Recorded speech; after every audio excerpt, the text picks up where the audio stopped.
Be sure to subscribe to WXOU Sports on YouTube. WXOU Sports is the place to be for all things sports from your favorite college radio station.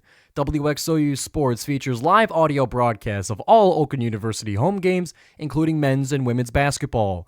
They also feature interviews with athletes and coaches, with highlights and more. Just go to YouTube and search WXOU Sports and hit subscribe. Now, back to the show.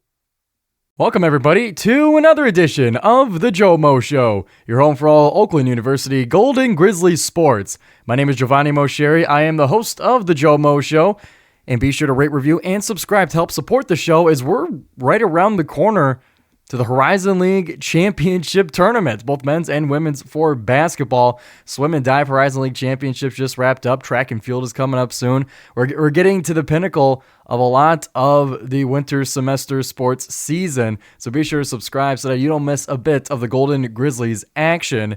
And don't forget to follow the GioMoShow on Instagram at the GioMoShow, and to follow me on Twitter as well at GioMosheri, WXOU. And you can use the hashtag the GioMoShow to stay involved with the show. And you can also subscribe to WXOU Sports like you heard in the intro. I just got off the call last night for the Golden Grizzlies against Cleveland State on Senior Day. So it was me and Justin Shepard on the call there. You could go to WXOU Sports and catch the broadcast, re-listen to some of your favorite moments from the game. I had a lot of fun calling that one, and that's going to lead us into the men's basketball portion of the show, a storybook ending to Senior Day.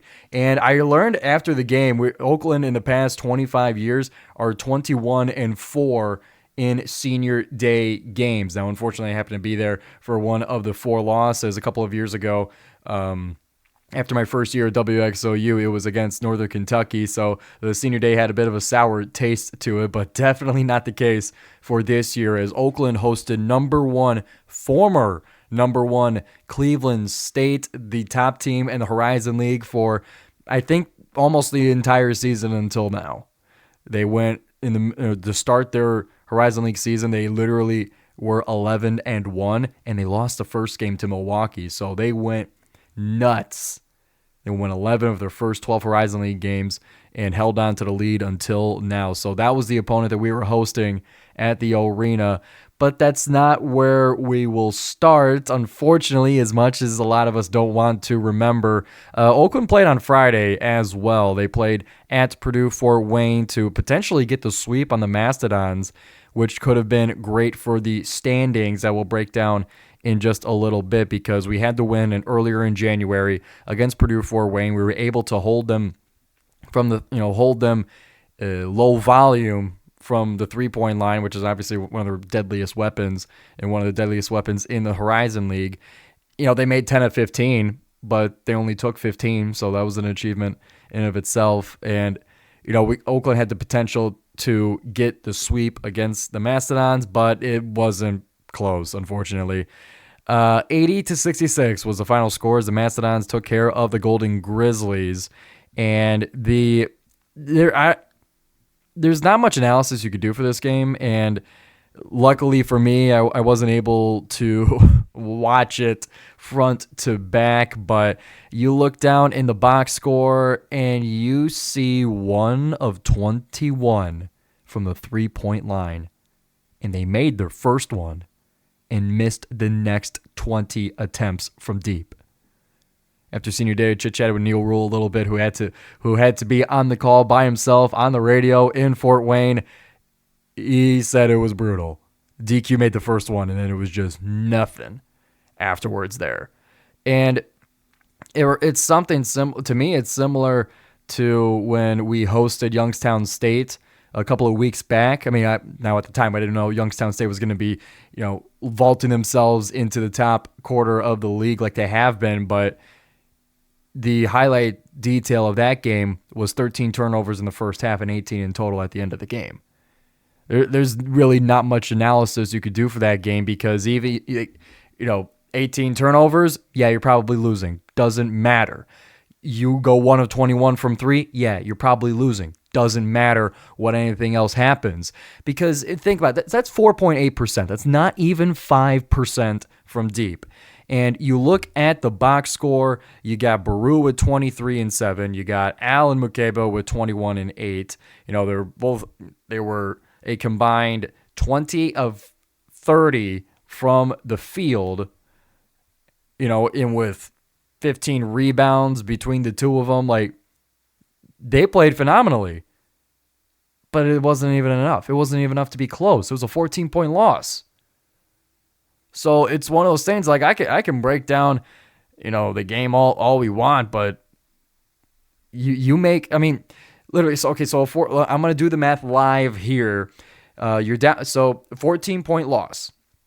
14, we'll say 15. You need to make 5 3-pointers to make the difference there. You go 6. Can you make 6 of 21? I'll do the math here.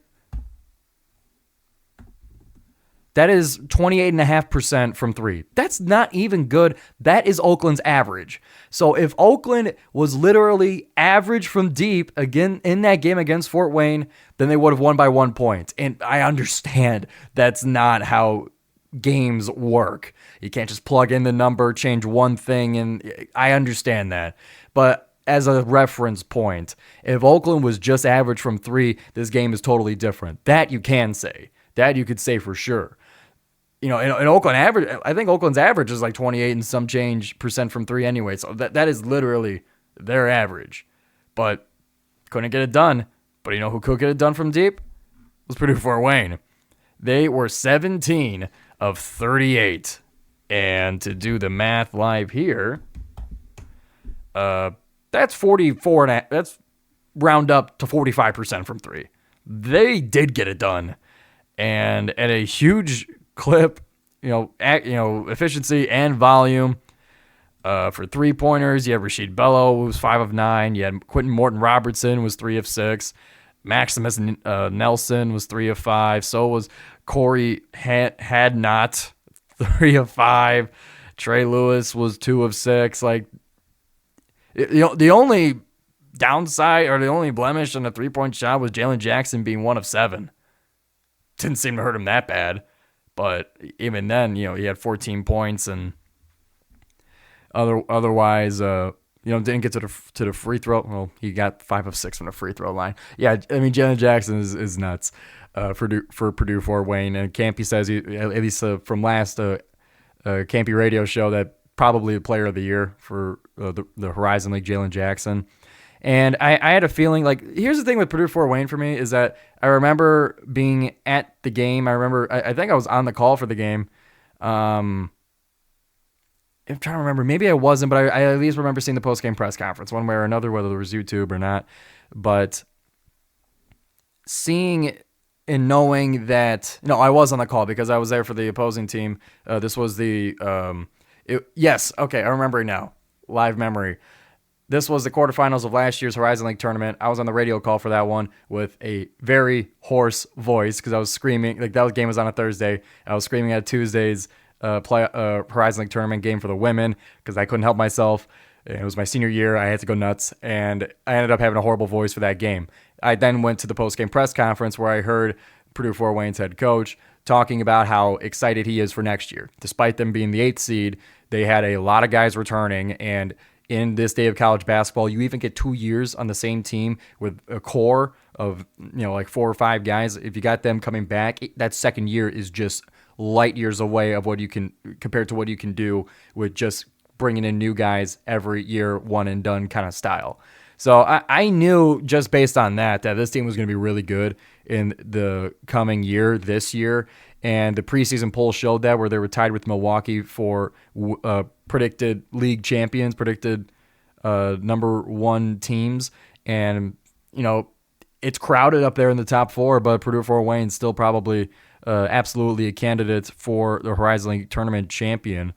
So it just, when I paid a little bit closer attention to the Mastodons whenever I heard about them, because I had that feeling. I from what the confidence that coach had, the confidence that the players had at the press conference, like that was, it's appearing. It's the prophecy is being fulfilled here in that sense. So, I got a huge respect for Purdue Fort Wayne for that reason. Anyway, they kicked the crap out of the Golden Grizzlies. That's always fun.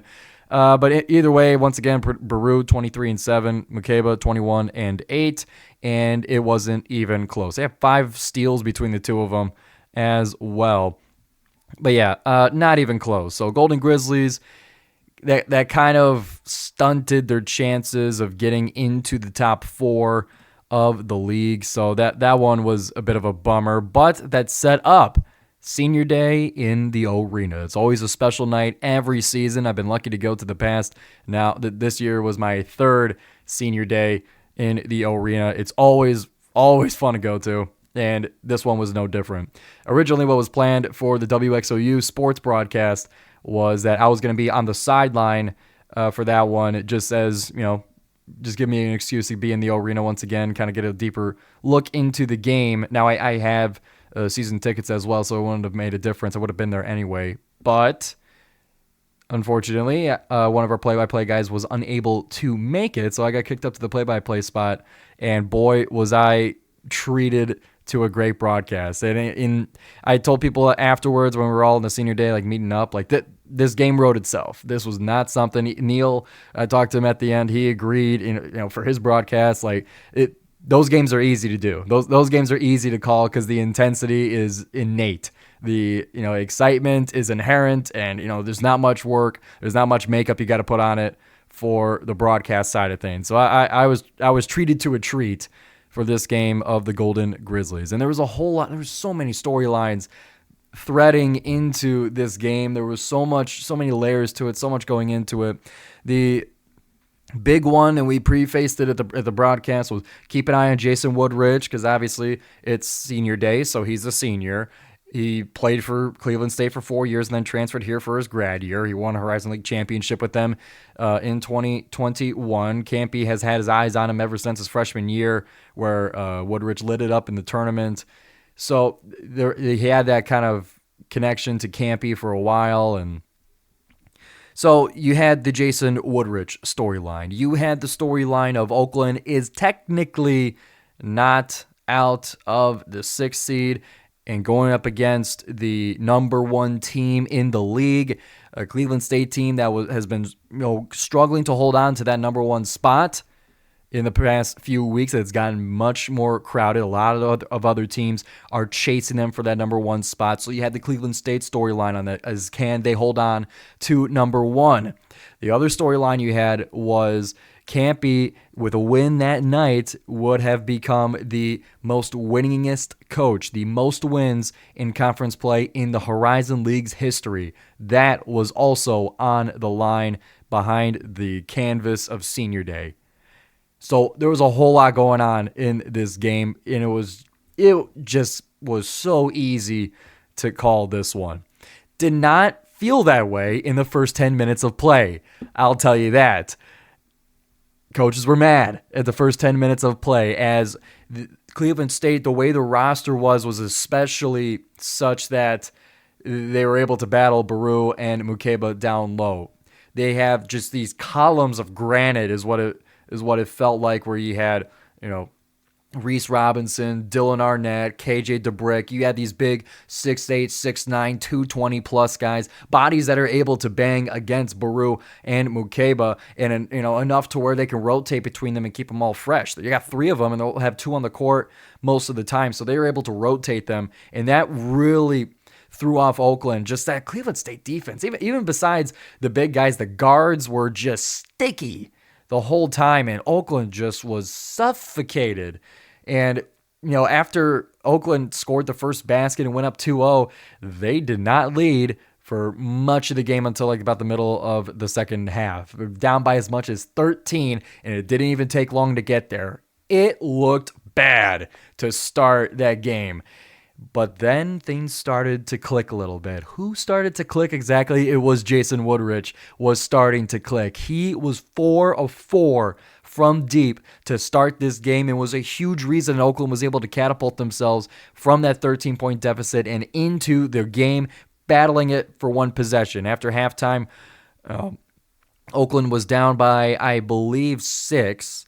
The game was in it was in the 40s by halftime, and me and my co-host Justin Shepard, we were expecting this game to finish in the 60s, and it was on pace for the 80s, and reflected in the final score as well. So Oakland was kind of in it at halftime, but it's Cleveland State team looks good.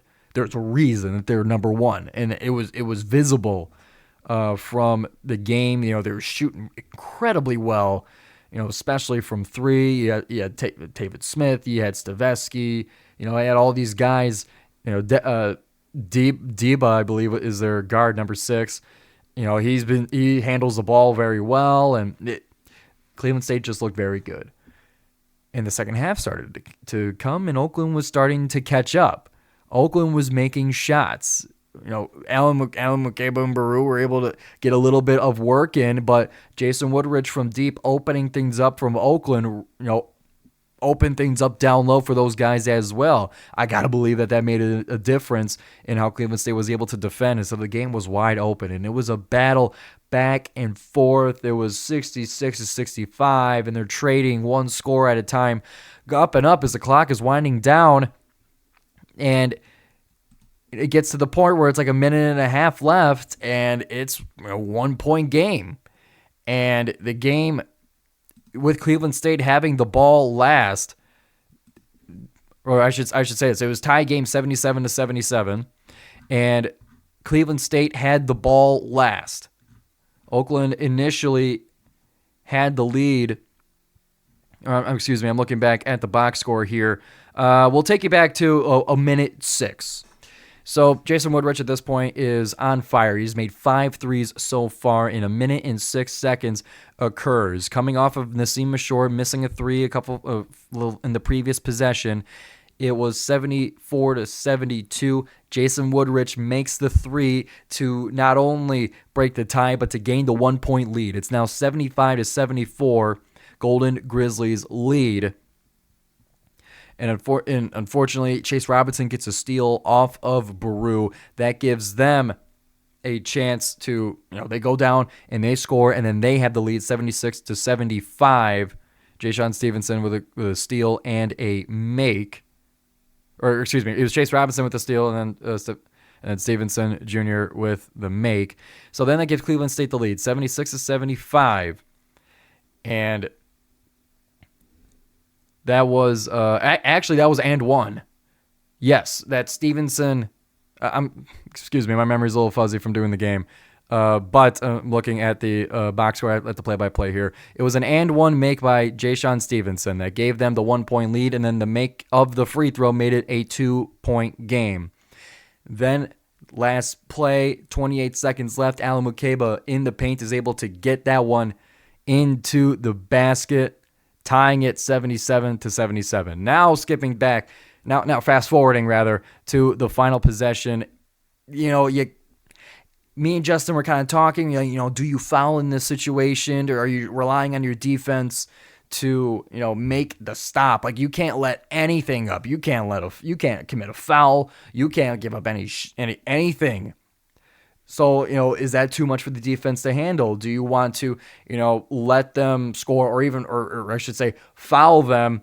Maybe they split the free throws, and then you're the one with the ball last, and you get to make the decision, air quotes, make the decision as to how the game ends on your offensive terms. But Kampe decided to let the defense roll, to rely on his admittedly stronger unit throughout the season to make the final play in regulation, and Oakland was successfully able to get the stop. 77 is what we bring into overtime. Then in overtime, it wasn't like Detroit Mercy last time. This being back-to-back overtime, home wins for Oakland is awesome. But in overtime, it wasn't, no team was really getting more than 1 or 2 points ahead, and it was just trading back and forth, and it eventually got to a point where, the last regular field goal made by Oakland before it got into the fouling and free throws things was Isaiah Jones able to get into the paint. He scores 2. That gives Oakland the 2-point lead, 83-81. And then from there, Oakland simply just immediately gives the ball to DQ, their best free throw shooter, and he's able to make most of his free throws. Actually, did he miss any of them? So it was a minute 51. Isaiah Jones gets a layup in the paint to give Oakland a 2-point lead. Woodrich unfortunately misses a 3. Brewer with the turnover. No, so DQ missed his first free throw of this giant chunk in the final second, but then he made his second, third, fourth, fifth, sixth, seventh, eighth, and missed the ninth, got the 10th. All in the last, minute and a half or so in overtime. DQ was able to seal the game and seal the victory on senior day. His senior day, too. It was Christie, Woodrich, and DQ for the seniors celebrated, and DQ was able to, get one last win in the regular season in the arena. I always say that because most likely they'll be playing at home for the Horizon League tournament opening round, but just a storybook ending to it. And then they make the announcement that Greg Kampe, with his 132nd Horizon League regular season conference win, becomes the winningest coach in Horizon League play history. 132 wins, and you got all the coaches with videos. You got Jared Calhoun, who coached Youngstown State. You got I forget his name, but whoever's at Auburn right now. You got I am not good with these names. Wright State's coach last year, he had a video for, excuse me, I forget their names. Scott Nagy, that's who for Wright State. Got all those videos coming out on social media congratulating coach, and even I saw on Twitter, John Calipari, he got his tweet out congratulating Kampe. Like it was pretty cool, and it's a game that you could, if you're watching on YouTube here, you could tell it's just an unstoppable smile on my face. Got to take all the pictures that you guys will see on Instagram soon. I can't be. Let me show you guys something. One sec.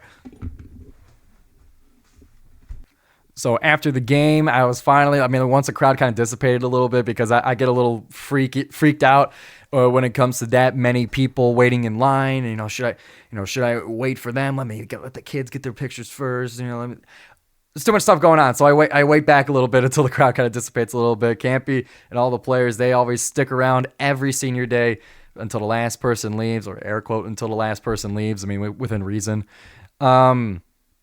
They do all their signatures and pictures and conversations and stuff. And I was able to get my Kampe bobblehead that I ordered immediately after Oakland's win. I think they came out with an email afterwards when I got back from Pittsburgh about how they had limited edition or whatever Kampe bobbleheads. And I ordered it last March and it came in January. So I waited a long time for this, and luckily it came in time. I got Kampe to sign it.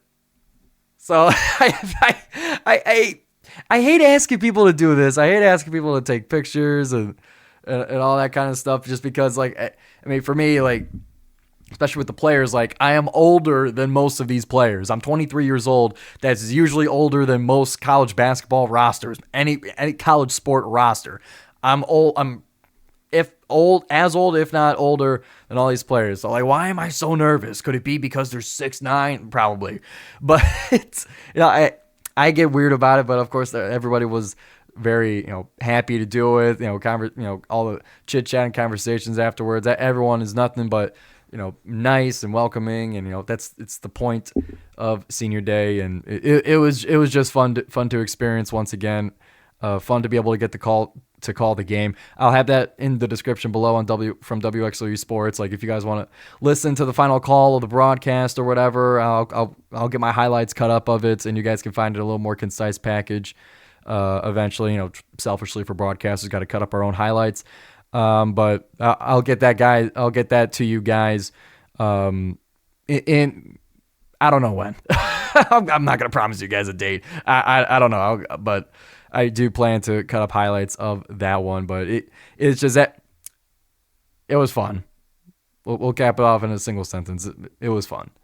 So, where's that put Oakland in the Horizon League standings? So, most likely, mathematically, the 6th seed will be ours, which does have a home Horizon League game attached to it in the opening rounds, where it's the top 4 seeds that get the bye from that first round, and they get the home game of whoever comes out of the first round. But the 6th place team will play the 10th place team. Just from the 5 plays the 11, the 6 plays the 10, the 7 plays the 8. Let me check again. Okay, so the rounds go like this. I'm sorry, I had to go back and check. So Oakland being at the 6th place spot, we will play the 11th place team. 5th place goes on the road to the 4th place team, where then in the second round, the first round is the 6 versus the 11, the 7 versus the 10, and then the 8 versus the 9. Those are the opening round matchups, those first 3 games of the Horizon League Championship tournament.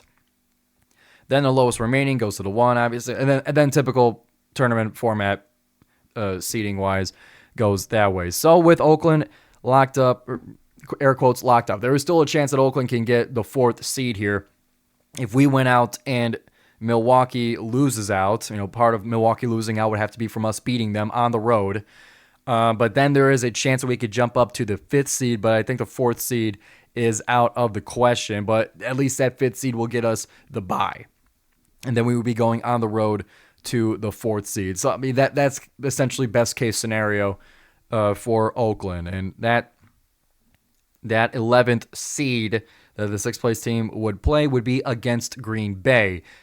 If we get 5th place, then currently, so if we get 5th place, that means we will jump Purdue Fort Wayne. Then we will play against the 4th seed that may or may not be Milwaukee. It could drop down to Youngstown State. I mean, that's where it gets kind of muddy, and then it's kind of bracketology, trying to figure out the matchups there. But either way, it will most likely be Green Bay who we face in the tournament. We'll have to see if we can get the regular season sweep as the last weekend of play, because unfortunately, after a big senior day like that, the season's still not over. They have the road trip to Milwaukee coming up for the final weekend of play. They will play. Who will they play first? They will first play Milwaukee on Thursday at 8 o'clock, and then they will be playing Green Bay Saturday at 7 o'clock to finish out the regular season. Then we'll have confirmation for the seeding and stuff.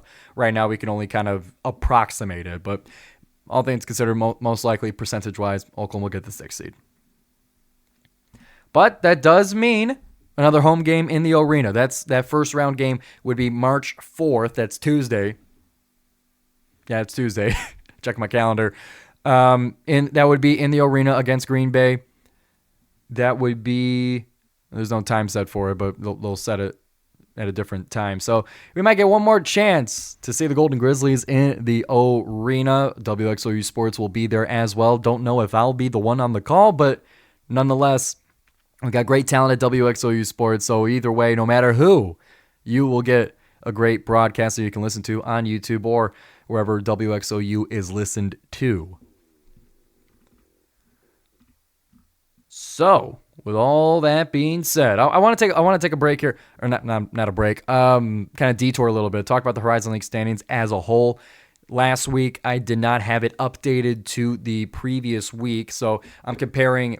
I have like the changes in the standings from 2 weeks ago, from February 14th. Now I want to compare it to currently right now. So 2 weeks ago, it was Cleveland State the number 1 spot, but 2 weeks later, Robert Morris finally takes that spot. And Robert Morris was in the soup with us in the middle of the league. And after, they were on a 4-game winning streak when we played them on the road, where we had the really weird officiating that got Kampe suspended for a game. Remember that in the beginning of February? That game, already Robert Morris was on a 4-game win streak, and they just really been continuing to roll since then, launching themselves up into the standings. I think they were the 5th seed at the time they were the 5th seed at the time we were playing them, and we were the 6th seed. So they literally climbed all the way to the top, to where they are now 14-5 at the top of the Horizon League from 2 weeks ago, jumping 2 spots. Cleveland State gets knocked down 1 peg, down to the 2nd place spot at 13-5. Youngstown State and Milwaukee jump up 1 spot as Purdue Fort Wayne drops down 3. So is Youngstown State at 3, Milwaukee at 4, Fort Wayne at 5, us Oakland at 6. Little bit of changing of spots in the lower half of the league. Northern Kentucky's behind us at 7th place. Jumping up one spot, they swap with Wright State, who is now in 8th place. Then IU Indy and Detroit Mercy trade once again. IU Indy is 9th. Detroit Mercy is 10th. Those teams, lately, Northern Kentucky and Wright State, and then IU Indy and Detroit, they've been just kind of like swapping places because the records are so similar towards the bottom half of the league. And Green Bay with a single win. They did get a win in the past 2 weeks. They're still at the 11th place spot.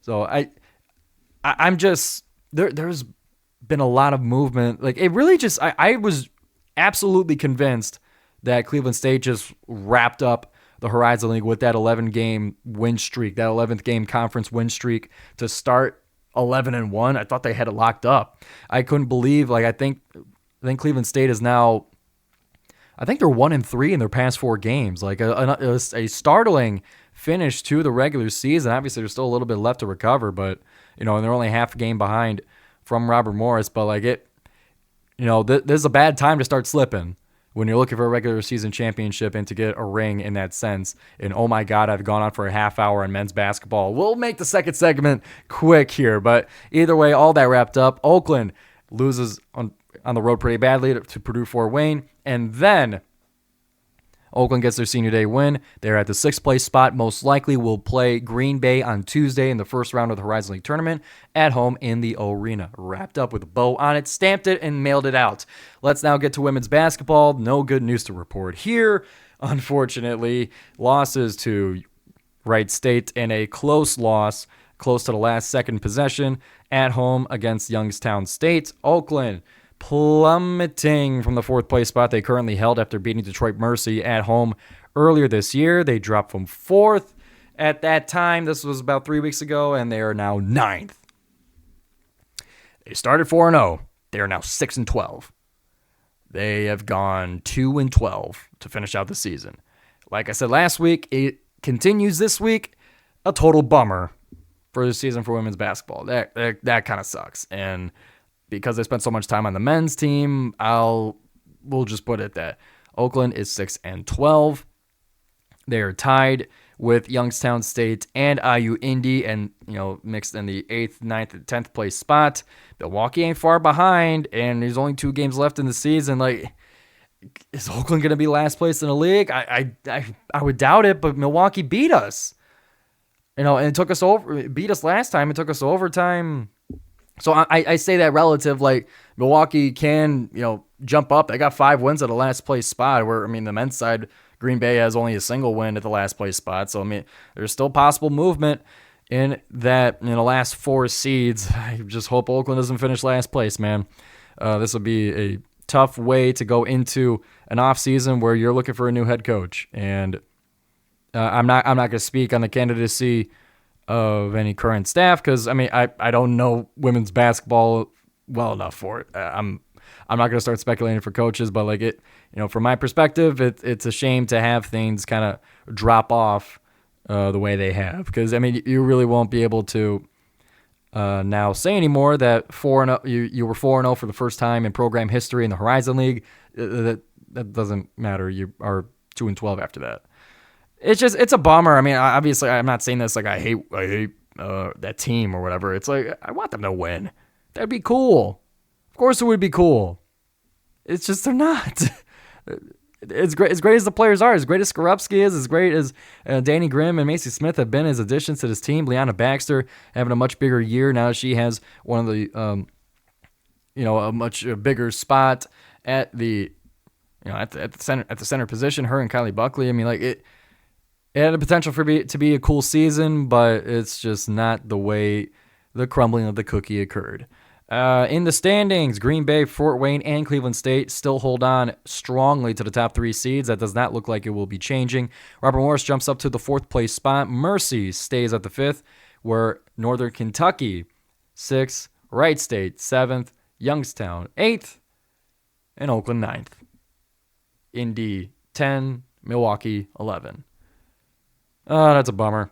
But we got better news with the shout-outs in the last portion here of the GioMoShow. We'll start with the smaller ones first. Baseball, with their season started after going 1-3 in their 4 games against Jacksonville State.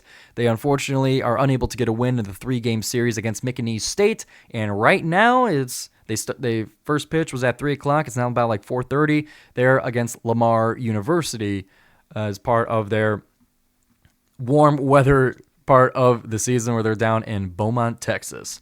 Softball, on the other hand, they start off 2-2 in their opening weekend of play with a loss against Georgia Southern, two wins against Fairfield University, and a loss to Campbell University, whose logo seems to be a camel. The Campbell Camels. Clever. This week, February 25th and 26th, will be against Alabama A&M University in Warm, Alabama. And for track, the Horizon League Championship meet comes up next week. And for the big story, the one that I could not wait to talk about, and one that I had a feeling that I would be talking about again, given the history of the program, women's and men's swim and dive competed in the Horizon League Championships this week in Indianapolis, as it is every year. And also, like it is every year, Oakland men's and women's come out with the Horizon League Championship. Now the 12th year in a row that both the men and the women have won the Horizon League. The 47th year in a row the men's team has won the conference. The 31st year in a row that the women have won the conference. Winning like no other program in the country.